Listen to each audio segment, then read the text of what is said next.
박영나가 맞은 뺨 한 번이 박진석 회장의 집을 감옥으로 바꾸는 데는 단 하루도 걸리지 않았습니다. 그날 밤 박영나의 뺨에 찍힌 손자국 하나가 박진석의 권력도, 고성희의 가면도, 박씨 집안의 화려한 날들도 전부 뒤집어 버릴 줄 아무도 몰랐습니다. 박영나는 도망치려고 했는데요. 그냥 바깥 공기 조금 마시고 들어오겠다는 마음이 아니었습니다. 박영나는 이미 결심을 끝낸 얼굴이었고 그 결심에는 박영나가 평생 참아왔던 것들이 줄줄이 붙어 있었거든요. 박영나는 나도 내 인생을 살겠다는 말을 목구멍까지 올려놓은 상태였습니다. 박영나는 그 말을 삼키면서도 눈만은 이미 밖을 보고 있었고요. 박진석은 그런 박영나를 보자마자 알아챘습니다. 딸이 단순히 떼쓰는 게 아니라 진짜로 떠나려는 사람의 눈을 하고 있었다는 걸요. 박진석은 화가 났습니다. 그런데 그 분노는 박영나에게만 향한 게 아니었더라고요. 박진석은 마음 한구석이 비명이었습니다. 내가 뭘 놓쳤지라는 공포가 먼저 올라왔는데 그 공포를 인정하기가 싫어서 더 크게 소리부터 질러버린 겁니다. 박진석이 말했습니다. 박영나, 너 지금 이게 장난 같아? 박영나는 숨을 거칠게 몰아쉬면서도 고개를 들었습니다. 박진석을 보며 딱 한 번 딸이 아니라 적처럼 쳐다봤습니다. 그 시선이 박진석을 완전히 돌아서게 만들었고요. 박진석은 박영나의 팔을 잡아 끌었습니다. 박영나는 반항했습니다. 놓으라고 요라고 말했는데요. 놓아달라는 목소리가 아니라 버티겠다는 목소리였어요. 박진석은 그 목소리에 더 흥분했는데요. 아버지의 권위로 눌러야 이 상황이 끝난다고 믿는 사람이었습니다. 그때 박진석의 손이 올라갔습니다. 박진석은 스스로도 놀랄 만큼 빠르게 박영나의 뺨을 쳤습니다. 박영나는 순간 멈췄습니다. 그 멈춤은 아파서가 아니라 믿을 수가 없어서였습니다. 박영나는 박진석을 다시 봤는데요. 그 눈빛으로 박진석에게 묻고 있었습니다. 아빠가 나를 때릴 사람이었나? 그 질문이 박진석의 심장에 더 깊게 박혔습니다. 박진석은 바로 후회했지만 후회를 꺼내는 순간 자신이 무너질 것 같았던 거죠. 그래서 박진석은 사과 대신 더 차갑게 굳었습니다. 박진석이 말했습니다. 밖으로 나가면 너 하나만 끝나는 게 아니야. 박영나는 웃음이 나올 뻔했는데요. 그럼요, 늘 그랬죠라는 말을 삼켰습니다. 박영나는 예전부터 알고 있었습니다. 박진석에게 집안은 사람보다 먼저였고 체면은 딸의 숨보다 먼저였어요. 그런데 그 순간 고성희가 나타났습니다. 고성희는 걱정하는 척 천천히 걸어오면서도 눈빛은 전혀 걱정이 아니었습니다. 박영나의 뺨을 한번 보고 박진석의 얼굴을 한번 보고 계산을 끝냈습니다. 이 상황을 사고가 아니라 기회로 본 겁니다. 고성희가 말했습니다. 여보, 영나가 지금 제정신이 아니에요. 요즘 밖에서 이상한 사람들 만나고. 박영나는 고성희의 그 말이 더 아팠습니다. 고성희는 늘 저렇게 말해왔거든요. 박영나가 조금이라도 자기 의지를 내보이면 고성희는 이상해졌다로 덮어버렸습니다. 박영나는 그게 제일 모욕적이었습니다. 박영나가 고성희에게 말했습니다. 엄마, 나 웹툰 작가 되겠다고 했잖아. 그게 그렇게 창피해요? 고성희는 바로 대답하지 않았습니다. 박영나를 바라보며 웃기까지 했습니다. 고성희에게 꿈은 선택지가 아니라 장식품이거든요. 딸의 꿈이 아니라 집안의 흠만 보는 사람이었습니다. 고성희가 말했습니다. 박영나, 너 지금 집안이 어떤 집안인지 모르니? 내가 하고 싶은 거, 그거 나가서 해.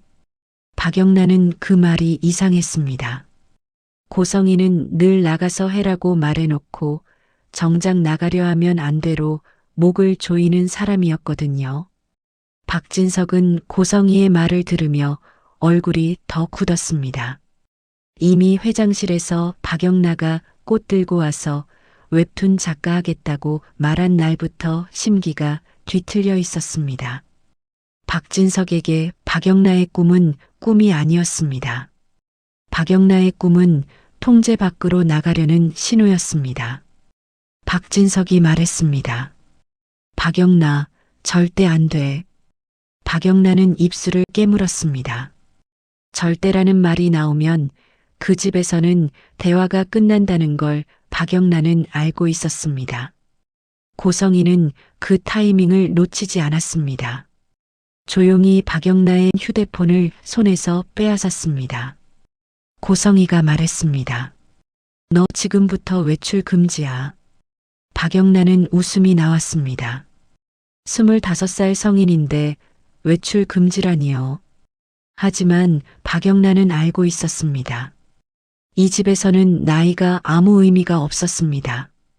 박영란은 자유를 허락받아야 하는 사람이었고 그 허락은 박진석과 고성이가 기분 좋을 때만 떨어지는 동전 같은 거였어요. 박영란은 그 동전이 이제는 더럽다는 생각이 들었습니다. 박영라가 박진석에게 말했습니다. 아빠, 나 감금하는 거예요? 박진석은 그 질문에 대답을 못했습니다. 대답하는 순간 박진석이 나쁜 사람이 되는 게 싫었거든요. 박진석은 나쁜 사람이 되고 싶지 않았는데요. 아이러니하게도 나쁜 사람이 되지 않기 위해 더 나쁜 선택을 하게 되는 사람이었습니다. 박진석이 말했습니다. 너 보호하는 거야. 박영란은 그 말을 듣고 숨이 턱 막혔습니다. 보호라는 단어가 자기 인생에서 얼마나 자주 감옥의 이름이었는지 떠올렸거든요. 박영란은 방으로 끌려 들어갔습니다. 문이 잠기는 소리를 들었고 그 소리가 너무 또렷해서 오히려 비현실적으로 느껴졌습니다. 박영란은 문을 두드리지 않았습니다. 문을 두드리면 지는 기분이 들어서 그냥 문 앞에 서서 한참을 가만히 있었는데요. 뺨은 화끈거렸고 마음은 더 화끈거렸습니다. 박영란은 아파서가 아니라 분해서 손이 떨렸습니다. 그때 문득 지은호의 목소리가 떠올랐습니다. 박영라가 웹툰 작가하고 싶다고 말했을 때 지은호가 던졌던 그 말이요. 그냥 웹툰 써. 그 말이 이상하게 힘이 있었습니다. 지은호는 박영라를 불쌍해하지도 말리지도 않았습니다. 그냥 써라고 했습니다. 박영란은 그게 처음으로 허락이 아니라 인정처럼 들렸거든요. 박영란은 침대에 앉아서 손등으로 뺨을 살짝 만졌습니다. 눈물이 올라왔는데 이번에는 참지 않기로 했습니다. 박영란은 스스로에게 말했습니다. 울어도 돼. 근데 여기서 끝은 아니야. 문 밖에서는 고성희의 목소리가 들렸습니다. 고성희는 박진석에게 더 단단하게 쐐기를 받고 있었습니다. 여보, 영라가 나가면 사람들이 뭐라고 하겠어요. 요즘 애들 다들 말도 안 되는 걸로 집안 망신시키잖아요. 박진석은 대답이 없었습니다. 박진석의 침묵이 고성희에게는 승인처럼 들렸습니다. 그때부터 고성희는 바로 움직였습니다. 고성희는 경비에게 말하고 집안 사람들에게 말하고 박영라의 동선을 관리하기 시작했는데요. 고성희는 이런 걸 참 잘합니다. 누군가를 막을 때 감정이 아니라 시스템으로 막습니다. 박영란은 그걸 알기에 더 무서웠습니다. 박진석의 분노는 시간 지나면 풀릴 수도 있지만 고성희의 통제는 풀리는 게 아니라 더 정교해지거든요. 그리고 그 정교한 통제 속에서 박영라가 믿을 수 있는 사람은 딱 한 명뿐이었습니다. 이지환이었습니다. 이지환은 이미 사직서를 낸 상태였죠. 나 이제 그만둘게요라고 말하고 마음을 정리하려고 했던 사람이었습니다. 이지환은 스스로를 다그치던 사람이었고요. 선 넘지 말자, 내 인생 살자라고 말하던 사람이었습니다. 하지만 이지환도 알고 있었습니다. 박영나가 위험해지면 그 다짐은 종이처럼 찢어진다는 걸요. 이지환은 마지막 근무 인수인계를 하러 박씨 집안에 잠깐 들렀다가 분위기가 이상하다는 걸 바로 느꼈습니다. 집안 전체가 조용한데 그 조용함이 편안한 조용함이 아니었거든요. 이지환은 경비에게 물었습니다. 오늘 왜 이래요? 경비는 눈치를 봤습니다. 말끝을 흐리다가 결국 아주 작게 말했습니다. 아가씨 방에 계십니다. 이지환은 그 한 문장에서 다 느꼈습니다. 방에 계신다가 아니라 방에 갇혀 있다는 뜻이라는 걸요. 이지환은 바로 휴대폰을 꺼냈습니다. 박영나에게 연락하려고 했는데 그 순간 화면에 알림 하나가 떴습니다. 발신자는 박영나였습니다. 내용은 고작 4글자였는데요. 지환 오빠. 이지환은 번호를 보는 순간 숨이 멎었습니다. 박영나의 세컨폰 번호였습니다.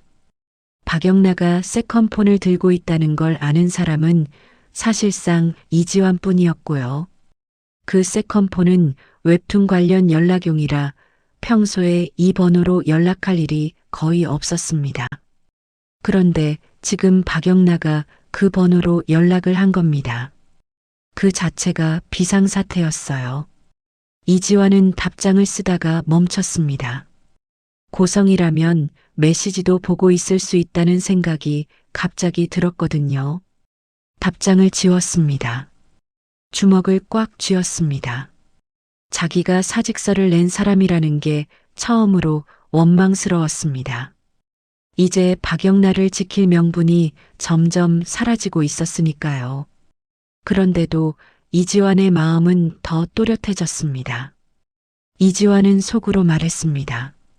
박영나, 내가 나가긴 나가는데 그냥 이렇게는 못 나가. 그때 집안 어딘가에서 박진석 목소리가 터져 나왔습니다. 문 열어달라는 말 다시는 하지 마. 그 목소리에는 분노가 있었지만 그보다 더 큰 두려움이 섞여 있었습니다. 박진석도 알고 있는 겁니다. 박영나를 가두는 순간 이 집은 더 이상 가족이 아니라 전쟁터가 된다는 거려. 그리고 그 전쟁터에 이지환이 지금 들어가고 있었습니다. 이지환의 휴대폰이 다시 진동했습니다. 박영나에게서 또 메시지가 왔는데요. 이번엔 더 짧았습니다. 살려줘. 이지환은 그 글자를 보는 순간 머릿속이 하얘졌습니다. 박영나를 구하려면 도망이 아니라 작전이 필요하다는 걸 알았습니다. 그래서 이지환은 마음을 정리하기는커녕 마음을 던져버렸습니다. 이지환은 그날 밤 박영나를 밖으로 데리고 나갈 방법을 찾기 시작했는데요. 문제는 고성이가 그걸 그냥 두고 볼 사람이 아니라는 거였습니다. 고성이는 박영나를 가두는 데서 끝내지 않습니다. 박영나를 구하려는 사람까지 같이 가두려고 합니다. 그리고 그같이 가둔다가 말 그대로 감옥이 될 수도 있다는 걸 이지환은 곧 알게 됩니다. 박영나는 방 안에서 세컨폰을 꼭 쥐고 있었습니다. 배터리는 많지 않았습니다. 그래도 박영나는 생각했습니다. 도망은 실패할 수 있어도 이야기는 절대 못 잡는다. 박영나는 아직 모릅니다. 이지환이 그날 밤 박영나를 도망시키려다 고성이에게 정면으로 걸릴 거라는 거리요. 그리고 이지환이 걸리는 순간 박영나는 문 밖이 아니라 문 안에서 더 큰 싸움을 시작하게 된다는 거요. 이지환은 박영나의 살려줘를 읽고도 바로 달려들면 안 된다는 걸 알았는데요. 고성이가 만드는 규칙이 얼마나 촘촘한지 이미 몸으로 겪어본 사람이었습니다. 그래도 이지환은 멈추지 못했습니다. 사직서를 냈어도 박영나가 무너지면 자기 마음도 같이 무너진다는 걸 알았거든요. 이지환은 박영나의 세컨폰으로 짧게 보냈습니다. 지금 부모님 집? 박영나는 한참 뒤에 답했습니다. 아빠 없음. 엄마 잠깐 나감. 이지환은 그 문장을 보는 순간 머릿속이 빨라졌습니다. 박진석이 없고 고성이가 잠깐 나간다. 이건 유일한 창이었습니다. 이지환은 다시 보냈습니다. 지금 나간다. 준비. 신발만. 박영나는 답을 길게 못했습니다. 문 잠김. 키 엄마. 이지환은 이를 악물었습니다. 그래도 이지환은 방법이 있다고 믿고 싶었는데요. 이지환이 할 수 있는 건 문을 열어달라가 아니라 집 안으로 들어가서 상황을 뒤집는 것이었습니다. 박영나가 문 안에서 키를 찾는 동안 자기 쪽에서 시간을 벌어야 했습니다. 이지환은 경비실로 갔습니다. 숨을 고르고 얼굴을 최대한 아무렇지 않게 만들었습니다. 이지환이 경비에게 말했습니다. 회장님 심부름으로 왔습니다. 서재 쪽 서류 전달만 하고 바로 나가겠습니다. 이지환은 박진석 이름을 꺼내지 않았습니다. 이 집에서는 회장님 한마디가 제일 잘 먹히는 말이었거든요. 경비는 이지환을 알아봤습니다. 이지환이 예전까지 이 집 안쪽을 드나들던 사람이었단 것도 알고 있었고요. 그래서 경비는 잠깐 망설이다가 문을 열려 했는데요. 그 순간 경비의 손이 멈췄습니다. 경비가 말했습니다. 잠시만요. 제가 확인만. 이지환은 그 확인이 뭔지 바로 알아챘습니다. 고성이가 이미 경비에게 지시를 내려놨다는 뜻이었습니다. 이지환은 속이 서늘해졌습니다. 그래도 이지환은 밀어붙였습니다. 지금 급합니다. 회장님이 기다립니다. 경비는 결국 문을 열었습니다. 그런데 경비의 시선이 이상하게 흔들렸습니다. 경비는 이지환을 들여보내는 동시에 고성이에게 연락을 넣었습니다. 이지환은 그걸 못 본 척했지만 사실은 다 보고 있었습니다. 이지환은 몇 분만 버티면 된다고 스스로를 세뇌했습니다. 몇 분 안에 박영나를 데리고 나가면 된다고요. 이지환은 곧장 박영나 방 쪽으로 갔습니다. 발걸음이 빨라졌는데요. 뛰지는 않았습니다. 뛰면 소리가 납니다. 소리 나면 이 집은 바로 경보처럼 움직입니다. 이지환은 박영나 방 앞에 섰습니다. 목이 바짝 말랐습니다. 이지환이 낮게 말했습니다. 영나야, 지금 나가야 돼. 문 안에서 작은 숨소리가 났습니다. 박영나가 문 앞에 붙어 있었던 겁니다. 박영나는 문을 열 수 없었습니다. 손잡이를 잡아도 꿈쩍하지 않는 문 앞에서 숨만 얕게 쉬고 있었습니다. 오빠 안 돼. 엄마 곧 와. 이지환은 그 말이 더 조급하게 만들었는데요. 그래서 지금이야. 안쪽 잠금 풀 수 있어. 박영나는 떨리는 손으로 안쪽 걸쇠를 만졌습니다. 그 순간 자기가 문을 열면 모든 게 바뀐다는 걸 알고 있었을 겁니다. 문이 아주 조금 열렸습니다. 그 틈으로 박영나 얼굴이 보였는데요. 박영나 뺨은 아직도 붉었습니다. 이지환은 그 붉음을 보고 속이 뒤집혔습니다. 그런데 이지환은 위로할 틈도 없었습니다. 신발만. 가방은 됐어. 박영나는 작은 파우치 하나를 들고 나왔습니다. 이미 마음속으로는 수십 번 도망쳤던 사람처럼 굳어 있었습니다.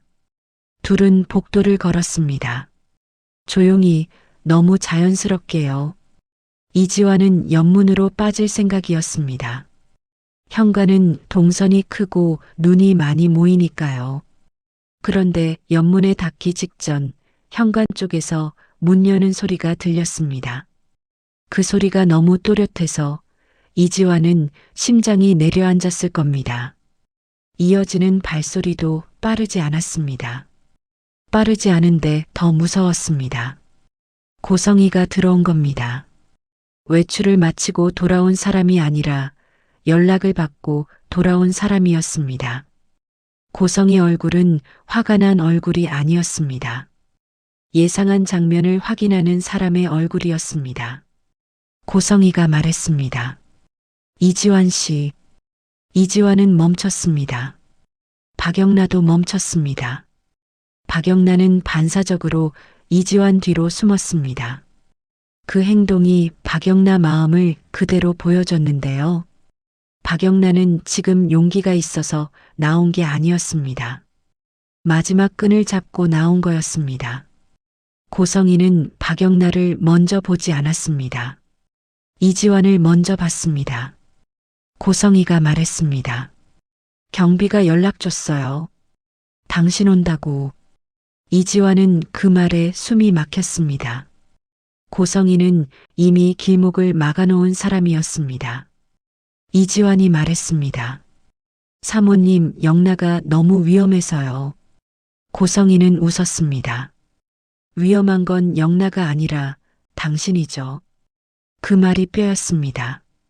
고성이는 말을 고를 때마다 칼을 고르는 사람입니다. 고성이가 한 걸음 더 다가왔습니다. 목소리를 낮췄습니다. 이지환 씨, 한 번 더 영나 건드리면 감옥 가요. 이지환은 순간 귀를 의심했을 겁니다. 하지만 이지환은 알았습니다. 고성이는 겁주려고 말하는 사람이 아닙니다. 진짜로 실행할 수 있는 것만 말하는 사람입니다. 영나를 도망시키려 한 혐의로요. 거짓말로 들어온 것까지 묶으면 더 깔끔해요. 박영나는 그 순간 얼굴이 하얗게 질렸을 겁니다. 자기가 제일 두려워한 장면을 본 겁니다. 내가 사랑하는 사람이 나 때문에 무너지는 장면이요. 박영나는 그 공포 앞에서는 아무 말도 못합니다. 고성이는 박영나 손목을 잡았습니다. 세게 잡지 않았는데요. 그래서 더 무서웠습니다. 고성이가 말했습니다. 박영나, 방으로 들어가. 박영나는 몸이 굳은 채 이지환을 봤습니다. 이지환은 말하고 싶었을 겁니다. 괜찮아도, 미안해도, 포기하지 마도요. 하지만 이지환은 말을 못했습니다. 고성이는 말 한마디도 증거로 바꿔버릴 수 있는 사람이니까요. 결국 박영나는 다시 방으로 들어갔습니다.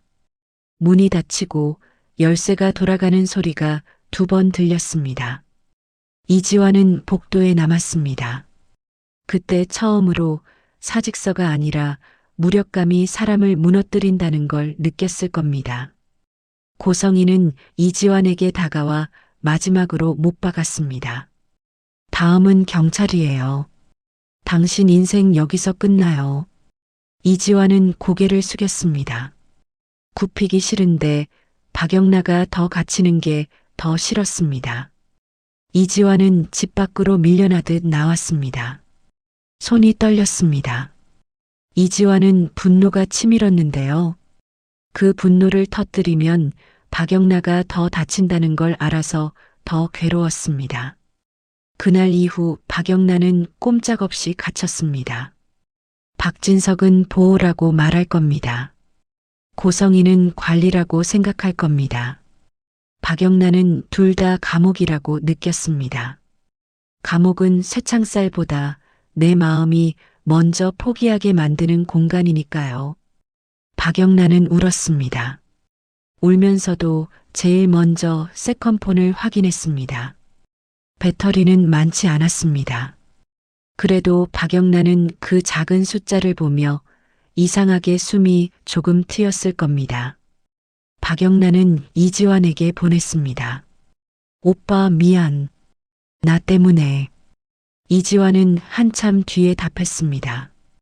미안은 내가. 지금부터는 도망 말고 방법. 박영란은 그 문장을 읽고 한참 멈췄습니다. 도망이 안 되면 다른 문을 열어야 한다는 걸 알았습니다. 박영란은 스스로에게 말했을 겁니다. 문을 부수는 게 아니라 열리게 만들자라고요. 박영란은 부모에게 먼저 고개를 숙이기로 했습니다. 이 집에서 고개를 숙이면 무엇이 생기는지 너무 잘 알고 있었거든요. 박영란은 박진석에게 말했습니다. 아빠, 나 웹툰 포기할게요. 박진석 얼굴이 풀렸을 겁니다. 딸의 꿈보다 집안의 평온이 먼저인 사람이니까요. 박진석이 말했습니다. 그래. 그게 맞아. 박영란은 그 대답이 너무 쉬워서 속이 쓰렸습니다. 딸이 포기한다고 말하면 이렇게 빠르게 안심하는 사람이 부모라는 게요. 박영란은 속을 숨기고 이어서 말했습니다. 대신 그림만은 하게 해줘요. 도구 좀 다시 넣어줘요. 박진석은 흔쾌히 고개를 끄덕였습니다. 그림이 위험하다고 생각하지 않습니다. 박진석에게 위험한 건 퍼지는 이야기입니다. 웹툰처럼 기록으로 남고 사람들이 읽고 공유하는 이야기요. 박진석이 말했습니다. 그림은 해. 대신 바깥은 잊어. 고성이는 그때도 표정이 풀리지 않았습니다. 박영라 눈을 봤습니다. 박영라의 눈에서 포기가 아니라 계산을 봤을 겁니다. 고성이는 그런 눈을 제일 싫어합니다. 고성이가 말했습니다. 도구는 내가 확인할게. 고성이는 진짜로 확인했습니다. 연필 하나, 지우개 하나, 칼날 하나까지요. 고성이는 확인하면서도 친절한 척 했습니다. 친절한 척을 할수록 더 무섭습니다. 박영란은 그 감시를 예상했기 때문에 더 순한 얼굴을 만들었습니다. 네, 엄마를 입에 붙였습니다. 박영란은 자기 입에서 네, 엄마가 나오는 게 너무 싫었을 겁니다. 그런데 박영란은 알았습니다. 지금은 자존심이 아니라 생존이 우선이라고요. 박영란은 부모가 방에 들어올 때는 일부러 조용한 그림만 그렸습니다. 꽃, 과일, 창밖, 풍경 같은 것들요. 누가 봐도 위험하지 않은 그림이었습니다. 박진석은 그걸 보며 안심했을 겁니다. 봐, 우리 집은 정상이라는 착각을 하고 싶어하는 사람이니까요. 고성이는 안심하지 않았습니다. 박영라 손의 속도와 박영라 숨의 리듬을 봤습니다. 며칠 뒤 박영라에게 택배가 왔습니다. 학교에 두고 온 예전 그림들을 친구들이 보내줬다는 택배였는데요.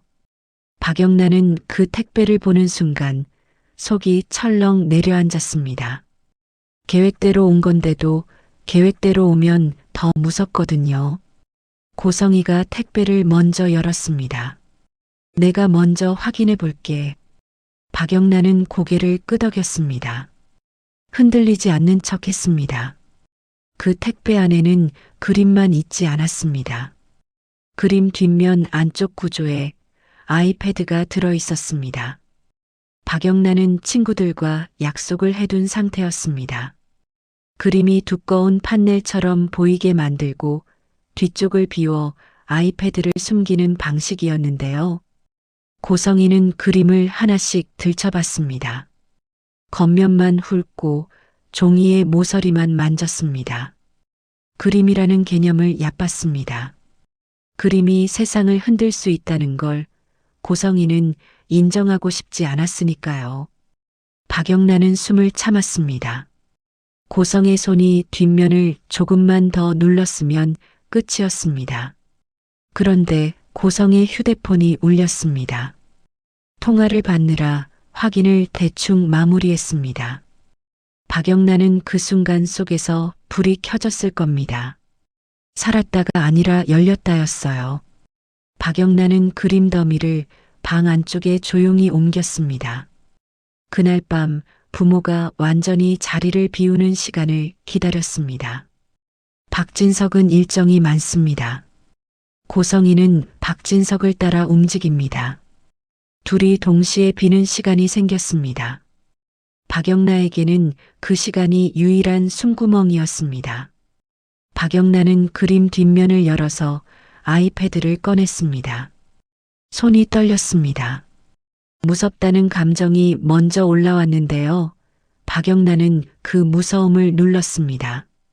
박영나는 세컨폰으로 이지환에게 보냈습니다. 오빠 들어왔어. 이지환이 답했습니다. 진짜야? 숨기기 가능? 박영나가 말했습니다. 가능. 이제 그릴게. 박영나는 첫 컷을 그리기 전에 잠깐 멈췄습니다. 뺨이 아니라 마음부터 아팠을 겁니다. 박영나는 내가 이걸 올리면이라는 생각에 숨이 막혔을 겁니다. 올리는 순간 박진석과 고성이는 더 무섭게 변할 수도 있으니까요. 그런데 박영나는 동시에 알았습니다. 올리지 않으면 박영나는 여기서 사라진다는 걸요. 박영나는 결국 그렸습니다. 뺨을 맞던 순간을 기록으로 바꿨습니다. 박영나는 집안에 부모가 있을 때는 계속 그림만 그렸습니다. 부모가 없을 때만 아이패드를 켰습니다. 아이패드를 켤 때마다 가슴이 뛰었습니다. 그 뛰는 가슴이 무서움인지 살아있다는 감각인지 헷갈렸을 겁니다. 박영나는 완성본을 이지환에게 보냈습니다. 웹툰 플랫폼에 올려요. 이지환은 직접 영나를 만날 수 없었습니다. 고성이가 한 번 더 접근하면 감옥을 박아버렸으니까요. 하지만 온라인에서는 움직일 수 있었습니다. 이지환은 업로드를 했고 제목을 달았고 게시 시간을 조절했습니다. 박영나는 방 안에서 새로 고침을 눌렀습니다. 댓글이 달리는 속도가 박영나 심장 박동처럼 빨라졌습니다. 처음엔 다들 설정인 줄 알았을 겁니다. 그런데 박영나가 그리는 디테일이 너무 현실적이었습니다. 통제의 방식이 너무 구체적이었습니다. 외출 금지라는 말의 질감이 너무 진짜였거든요. 사람들은 금방 감지합니다. 이건 상상이 아니라 경험이라는 걸요. 박영나는 댓글을 보다가 울었습니다. 처음으로 내가 이상한 게 아니었구나라는 위로를 받았을 겁니다. 박영나는 그 다음 이야기도 그렸습니다. 한우진 이야기, 지은호 이야기까지요. 박영나는 그 이름들을 적으면서 손이 떨렸을 겁니다. 그 이름들이 공개되는 순간 이건 단순한 가족 싸움이 아니라 집안 전체의 균열이 되니까요. 웹툰은 순식간에 퍼졌습니다. 순위가 올라갔고 공유가 터졌고 누군가는 실시간으로 분석을 붙였습니다. 며칠 뒤에는 언론에서도 다루기 시작했습니다.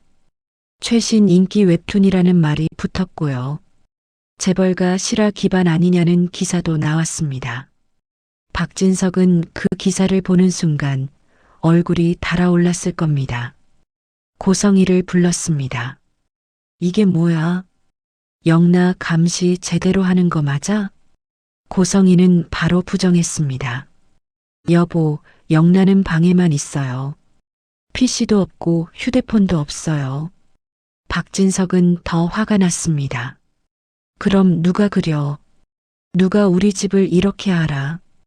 고성이는 말로는 아니라고 했지만 속으로는 알았을 겁니다. 박영나의 가능성이 크다는 걸요. 고성이는 인정하기 싫었습니다. 인정하는 순간 고성이의 통제가 실패했다는 뜻이니까요. 그래서 고성이는 사람을 의심하지 않고 방법을 의심하기 시작했습니다. 영나의 방을 훑었습니다. 없는 걸 찾는 눈이 아니라 숨긴 걸 찾는 눈이었습니다. 고성이는 결국 결정을 내렸습니다. 내가 확인할게. 그리고 고성이는 몰래 영나의 방 안에 소형 카메라를 설치했습니다. 그날부터 박영란은 공기가 달라졌다는 걸 느꼈을 겁니다. 누군가가 보는 느낌이요. 박영란은 그런 감각에 예민합니다. 평생 고성의 눈치로 살아왔으니까요. 박영란은 벽에 작은 점을 봤습니다. 심장이 내려앉았습니다. 박영란은 확신했습니다. 고성이가 카메라를 달았다는 걸요. 박영란은 그날 밤 이지환에게 보냈습니다. 오빠 감시 시작. 카메라. 이지환이 답했습니다. 들킨 거야? 박영란가 말했습니다. 아직. 근데 시간 없어. 박영란은 멈추지 않았습니다. 오히려 더 차분해졌을 겁니다.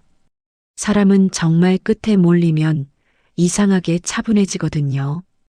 그 차분함이 더 무섭습니다. 박영란은 이지환에게 마지막을 예고했습니다. 마지막 한 방 할게. 이지환은 그 문장을 읽고 손이 떨렸을 겁니다. 마지막 한 방은 박영란가 더는 돌아갈 곳이 없다는 뜻이니까요. 박영란은 속으로 생각했을 겁니다. 엄마가 카메라로 나를 보려 해? 그럼 나는 라이브로 세상이 당신을 보게 할게요. 박영란은 아이패드를 만졌습니다. 아이패드 화면을 켜면서 숨을 들이쉬었습니다. 박영란은 무서웠습니다. 하지만 무서움만 있는 사람이 아닙니다. 박영란은 분노가 있는 사람이고 그 분노를 이야기로 바꾸는 사람입니다. 그 힘으로 여기까지 버텼습니다. 이지환에게 마지막으로 보냈습니다. 긴급 유튜브 라이브 준비해. 지금부터. 그리고 박영란은 스스로에게 조용히 말했을 겁니다. 이번엔 돌려 말 안 해. 이번엔 그대로 보여줄 거야. 그때 문 밖에서 발소리가 났습니다. 고성이가 다시 움직이기 시작한 겁니다. 박영란은 손에 힘을 줬습니다. 박영란은 이제 들키지 않기가 아니라 들키는 순간까지도 이기기를 준비하고 있었습니다. 박영란가 라이브 버튼을 누르는 순간 박진석이 평생 믿어온 권위가 화면 안에서부터 무너지기 시작했는데요. 박영란은 문 밖 발소리를 들으면서도 손을 멈추지 않았습니다. 손이 떨렸지만 멈추면 끝이라는 걸 알았거든요. 박영란은 아이패드를 켰습니다. 박영란은 세컨폰으로 이지환에게 마지막 확인을 보냈습니다. 오빠, 지금 시작할게. 이지환이 말했습니다. 제목은 그대로.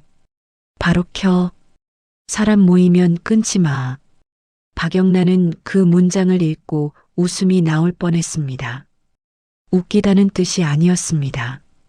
박영란은 지금 자기 인생이 업로드로 바뀌는 게 너무 비현실적이었거든요. 그런데도 박영란은 버튼을 눌렀습니다. 카메라를 켜자마자 숨을 한 번 크게 들이쉬었습니다. 눈물을 닦지 않았습니다. 눈물이 있는 얼굴 그대로 보여주기로 마음먹었거든요. 박영란은 조용히 말문을 열었습니다. 저 지금 집에 갇혀 있어요. 그 말을 하면서도 목소리가 무너지지 않게 끝까지 잡았습니다. 처음엔 댓글이 믿지 못한다는 반응이었을 겁니다. 컨셉 아니냐, 홍보냐 같은 말도 섞였을 거예요. 그 말들을 보며 마음이 찢어졌을 겁니다. 그런데 박영란은 거기서 멈추지 않았습니다. 뺨을 살짝 보여주진 않았습니다. 그건 자극이 되지만 동시에 박영란가 피해자로만 소비될 수 있으니까요. 박영란은 대신 말로 설명했습니다. 아빠가 절 때렸어요. 그리고 엄마가 제 폰을 뺏고 외출 금지시켰어요. 그 순간 댓글창이 바뀌었을 겁니다. 이야기가 구체적이면 사람들은 갑자기 조용해집니다. 구체적인 이름이 나오면 더 그래요. 박영란은 박진석과 고성의 이름을 또박또박 반복했습니다. 박진석 회장님이요. 제 아빠예요.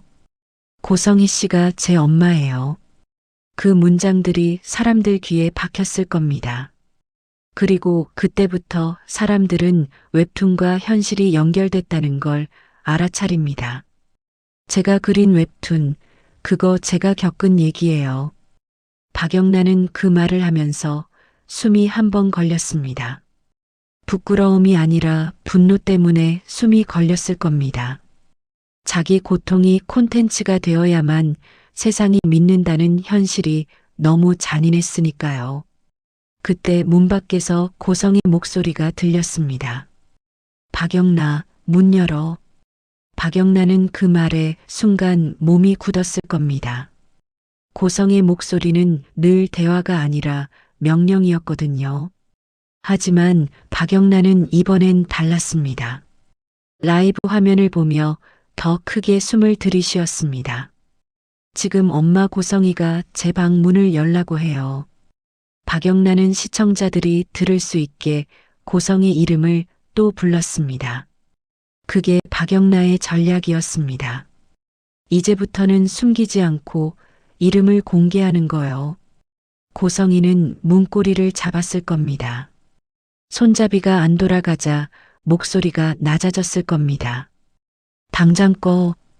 그거 다 내 인생 망가지는 거야. 박영란은 그 말을 듣고 웃음이 났을 겁니다. 박영란은 속으로 생각했을 거예요.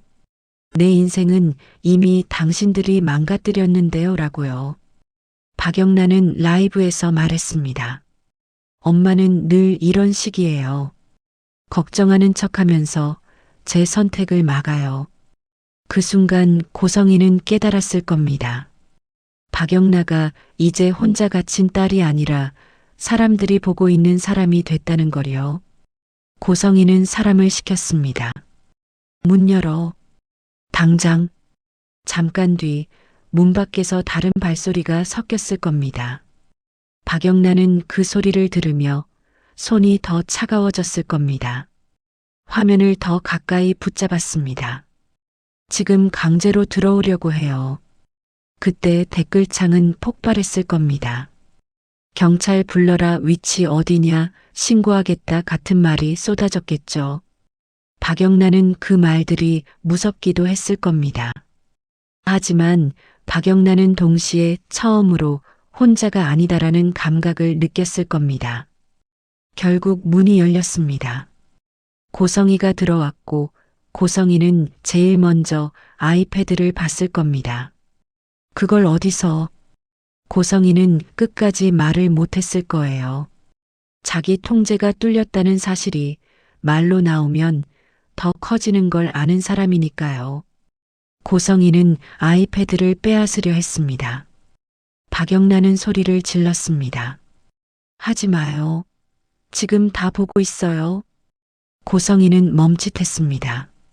그 멈칫이 고성이의 패배의 시작이었습니다. 그래도 고성이는 결국 아이패드를 잡았어요. 그러는 순간에도 화면은 흔들리면서 살아 있었습니다. 사람들은 그 흔들림에서 더 확신합니다. 연기는 흔들릴 때 무너지고 진짜는 흔들릴 때 더 진짜거든요. 바로 그때 박진석이 들어왔습니다. 박진석은 고성희에게서 연락을 받았든 집안 소란을 듣고 올라왔든 어쨌든 올라올 수밖에 없었습니다. 박진석은 방안을 보는 순간 얼굴이 굳었습니다. 딸이 아니라 사태를 봤습니다. 이게 지금 뭐 하는 짓이야? 고성희가 말했습니다. 여보, 영라가 또. 박영란은 그때 박진석을 똑바로 봤습니다. 박진석이 원하는 게 뭔지 너무 잘 알고 있었습니다. 박진석은 가정이 아니라 체면을 지키려는 사람입니다. 그래서 더 또렷하게 말했습니다.